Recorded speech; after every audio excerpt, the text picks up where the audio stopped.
Last time on Bucco Banter. Let's go back to the beginning of it when I got introduced as my guest or whatever you said. Matt Peaslee with Fred Rossano. Yeah, I think you need to think about what you say around here sometimes. What do you do, own the show? I think so. Yeah, right. Think about it. You were in diapers when I started in this business. Yeah. I'm out of here.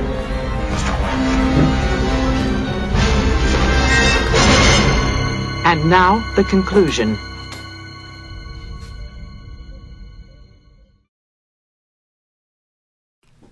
Hey, Fred. Have you ever seen that episode of The Dukes of Hazzard where new actors were brought in to replace the main characters? I sure did, Matt. That was because the first set of actors were not getting along with each other. Plus, they demanded more money. Do you think anyone noticed a difference when they were replaced? Not at all, young Matt. Not at all. Hello, and welcome to Bucco Banter. I'm your host, Fred Rossano, and joined as always by my co-host, Matthew Peaslee. Yeah. Wow. Yeah. I mean, I thought we were past this, but did you watch wrestling? Oh, what day was that? Last week. Last week? I caught a little bit of it, A little yes. bit, yeah. And now it's time for Ask the Experts. Favorite segment. Yep. And let's go to the phones. Why don't we? Hello. Okay. All right. That was a call from Fred R. and Matthew P. from Steubenville, Ohio, and they would like to know why two idiots are on their set. I think we might be busted. Should we just... I think it would be a good time to go.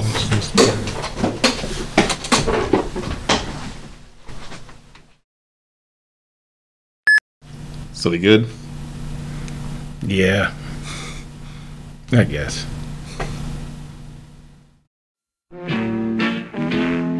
People, let me tell you about my best friend. He's a warm-hearted person who loved me till the end. People, let me tell you about my best friend. He's a one-boy cuddly toy, my up, my down, my pride and joy. People, let me tell you about him. He's so much fun. Whether we're talking man to man or whether we're talking son to son, 'cause he's my best friend. Yeah, he's my best friend. La la, ba da da da, yeah, ba da da da, ba da da da, yeah.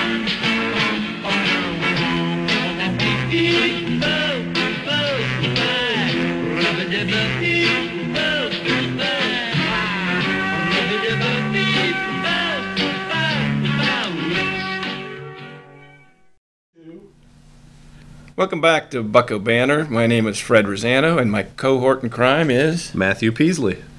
Well, Matt, it was a up and down week, Right. couple weeks. Some really good play and some really bad play over the last couple Yeah, weeks. it's been kind of funny. It's consistently inconsistent, I guess. And they take 3 of 4 from the Washington Nationals recently, but prior to that, they struggled against the Yankees. After that, they struggled against the Mets, so it just must be a curse of New York up there. So right now, the Pirates are out on the West Coast, kind of getting away from everything in New York, so maybe that's kind of the revitalization they need. For them. The other night they win with a nice 7th-inning rally. They get 3 runs, hit after hit, kind of Josh Harrison, Gabby Sanchez, Pedro Alvarez. It's a monster of a home run in that game, so that just might be what they need to get back on track. I think you hit upon it, consistently inconsistent. They played some good games against the Nationals, but those last 2 games against the Mets were just awful. They got shut out by Bartolo Colon, and that's inexcusable.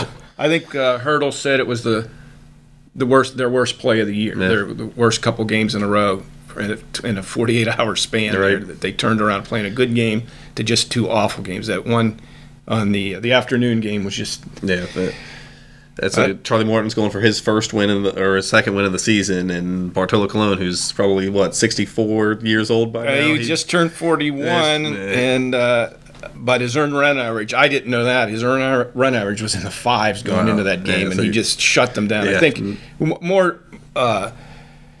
more disappointing, I guess, is, and Hurdle touched on that too a little bit, is how they didn't react. Yeah. They didn't seem to adjust to his pitching, and they knew pretty much what was coming there, what he was going to do, and they just couldn't react to it. And the players pretty much agreed to that. Yeah, pretty ugly, and luckily that's behind them now, and trying to get back on track and get some good pitchers with the Dodgers. Since our last show, they're 10-9, so like we said, kind of ups and downs. It's kind of evening out. They're 24-29 currently. They did jump the Reds. They're now in third place and still 7.5 games back behind the Cardinals and the Brewers in front of us. So that's what you want to do, is move up those standings. It might not be the prettiest, but at least they're not out of it by any means yet. You started touching on the starting pitching there. A couple of big things there. Liriano, who really been getting worse instead of better, right. And they also cut ties with Wandy Rodriguez, and that was a pretty major blow there. I really thought that this was a good pitcher for them for the beginning of last year, right. Until he got his injury, and I think that's the risk you run when you re-sign older guys like that.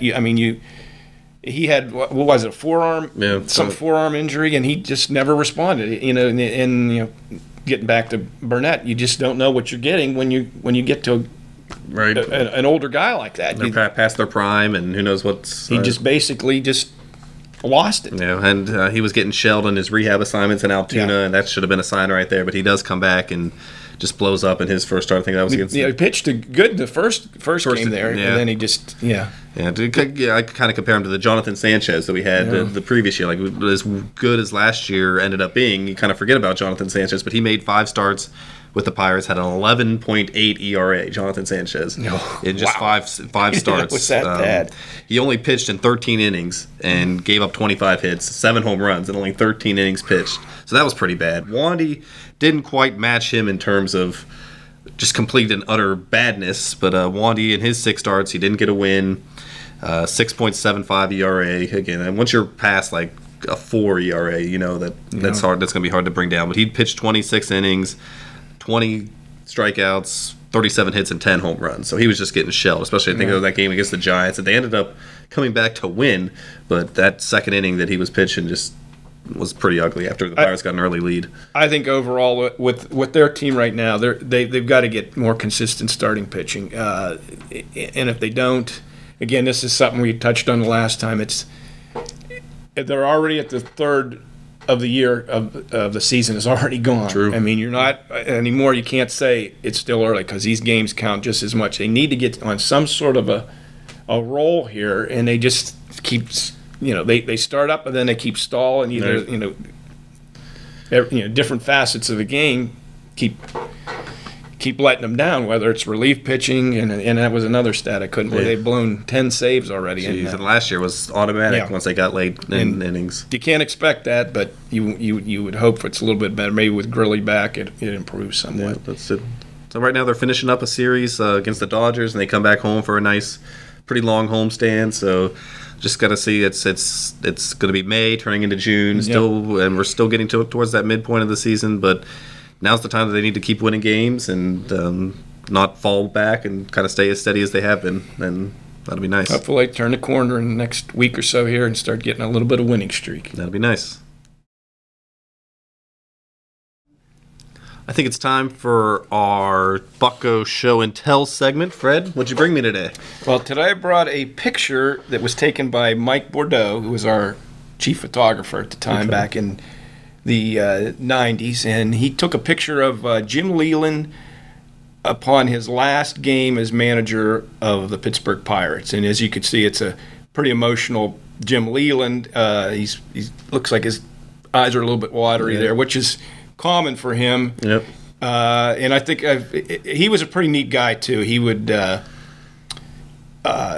his little press conference inside the locker room after the games, and he would kick off his he would close the door, kick off his spikes, he'd put his feet up on the desk and he'd have like an apple or something he was usually chewing on, and then he'd take the reporters' questions. And there would be a very small room, and there'd be like maybe 10 or 15 reporters in there on on the average, and he'd take their questions. Sometimes he'd be in good mood, sometimes he'd not so good mood after, depending on how they played. And there were some lean years there, obviously, when he first took over in the I think 86 until 96. And this was, I think, in late September. Obviously, was last home game. But just a cool guy. And Mike was, he wanted to go to the game that night, and I think I was there that night too. And he just took a cool picture of him. That's a perfect moment. I think it is a cool picture of him. Just showing his emotion on his sleeve there. And just surprised he doesn't have a cigarette hanging out of his mouth yet. Well, he would always be like that too. Always in the dugout, and I'm sure he'd take his get a cigarette in his office there. But just a cool guy. He was always, for the most part, very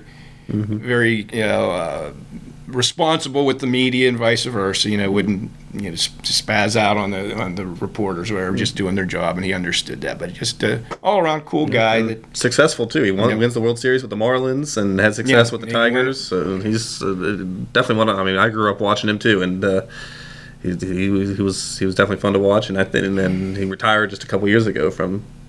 Last year from the Tigers. And he said he doesn't miss it. Yeah. He said, I'm sure I think he's not, I forget what his age is, but I'm sure he doesn't miss it now. Yeah, he's getting up there. The pressures of the baseball could be quite a bit, but just a cool guy. Yep, very cool. Yep, and Ask the Experts is up next. But first, we're going to take a look and hear about our upcoming community night. Right. At PNC Park. Thank you, Fred and Matt. I'm here with Stephanie McVicker from the Fort Steuben Mall, and she's one of our sponsors for the Steubenville and Weirton Pirates Community Night, sponsored by the Herald-Star and Weirton Daily Times. And she's here to talk to us today about being a sponsor. We have been doing this for 6 years. This is our 6th year, and Fort Steuben Mall has been with us the entire time.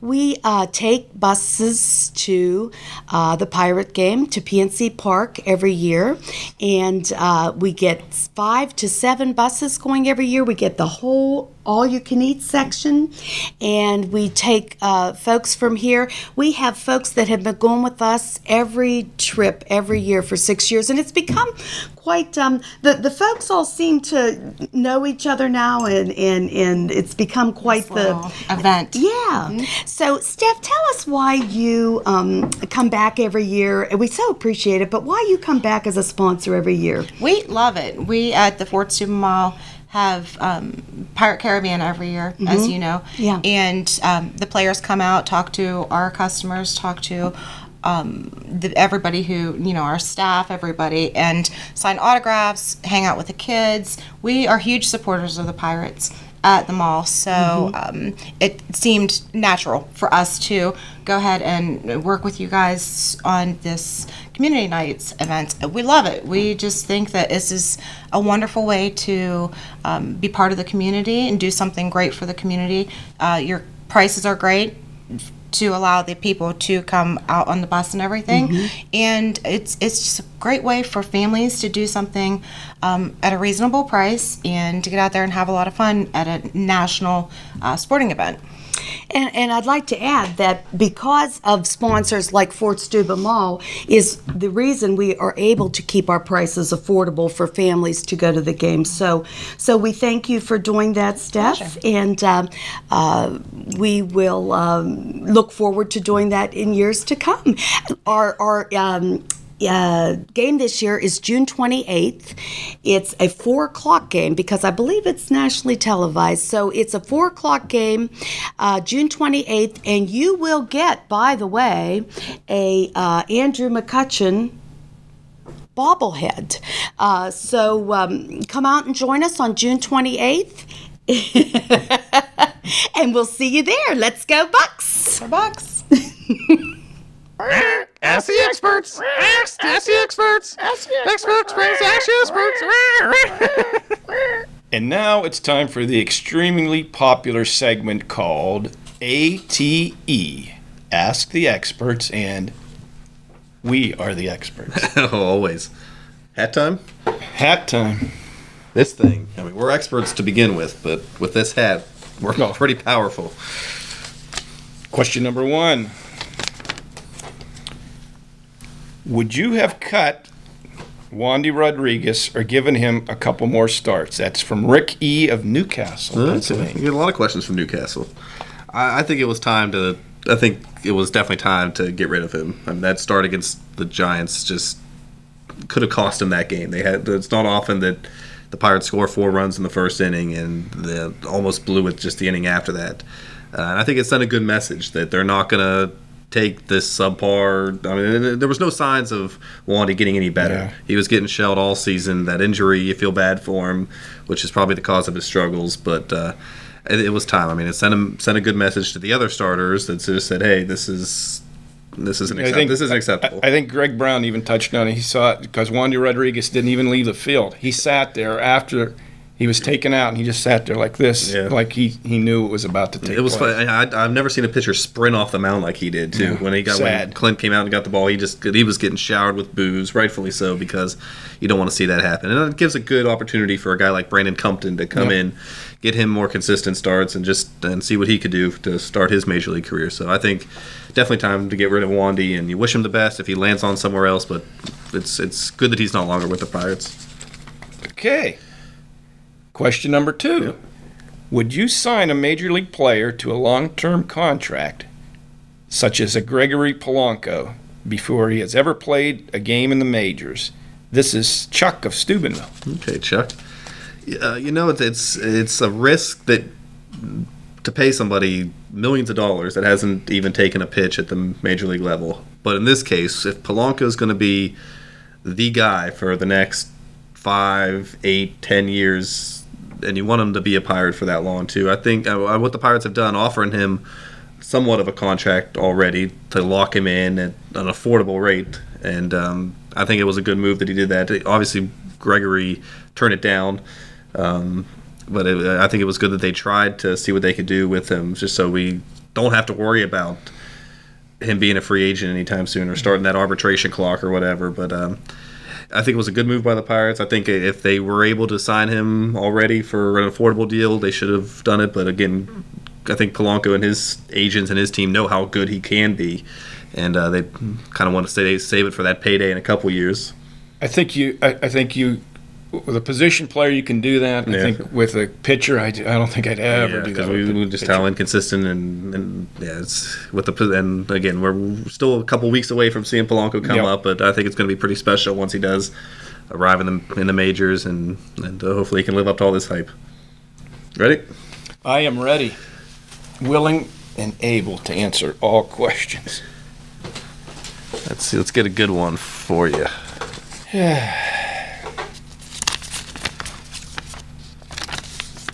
Here's one. Should Neil Walker only bat left-handed?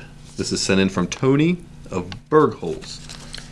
Well, going into this year, maybe that would have been true because he was really struggling last year with it. But I think this year he seems to have found his stroke all the way around left-handed and right-handed. I don't know exactly what his average is right-handed, but he seems to have improved dramatically. And I don't know. Maybe it was because of some injuries that he didn't knock on wood that he doesn't face this year. But I think the last couple of years he seemed to a few too many injuries there maybe that cost him some playing time, and then he may struggled a little bit when he first came back. But hopefully he's over that now, and they wanted to stick with that and have him batting both. Yeah, so hopefully he's still predominantly left-handed hitter, I think, and he's got 10 home runs already on the season, so that power numbers are coming back. Because they've only faced how many lefties this year? Right. He hasn't. I think that was the other day. Was the 6th or 5th lefty they only have faced this year? So he wouldn't have the chance of batting right-handed that often. But so maybe by consistently hitting left-handed, he's starting to realize that he can. He's definitely more comfortable with that. But again, it might be a lineup matchup that's favorable for the Pirates once in a while that he can switch over right-handed, but until they face another left-handed pitcher. Yeah. Another question for you. Here's a good one. What would happen if the cover was separated from the ball itself, but the cover of the ball was thrown to the first baseman and caught by the first baseman? Would it be an out? This is sent in from Jonathan of Martin's Ferry. Oh, I think I know who this is. Good Very, question. very intelligent person. Is that very right? Intelligent. Okay. Good question, too. Good question. I don't know the answer to that. But I think it would be if the cover came off. I'm just guessing. Okay. If the cover would have come off of that ball, and he threw the cover, say it was Neil Walker like second. like this right here. If you If the inside of the ball came out Right. and he wound up throwing the cover to first base, first baseman catches it before the runner gets there. I'm thinking. It's an out. No, I'm thinking he would be. think But he'd be if safe? the inside of the ball was thrown, maybe. Okay, because that's technically the ball. This is Yeah. just the covering. Maybe our producer, Mike, can look up this answer for us and let us know. I don't think anybody knows the answer Yeah? because that's only the second time I've ever seen it. You're right, that was a couple weeks ago. Yeah, that was interesting. Good question, Jonathan. Very good question. Well, That wrap it up? that wraps it up for another segment of Bucco Banter. Tune in next time. We'll see you then. 5, 4, 3, 2. Rubber baby buggy. Again. That's not what. That's the wrong time to do that. Are you both ready now? All right. What do you want to say? Thank you, Fred and Matt. Is that his name? Hey, wait. Are you taping this? I am. Okay, stop. When can we start? Tell us when to start. Seriously, how fun is? I mean, hey, Yeah, you know. see, I don't have a use for bobbleheads. With this, Yeah, go ahead and do it. Fred talks. He winds up, and then you going to go. well, for Oh my God! so,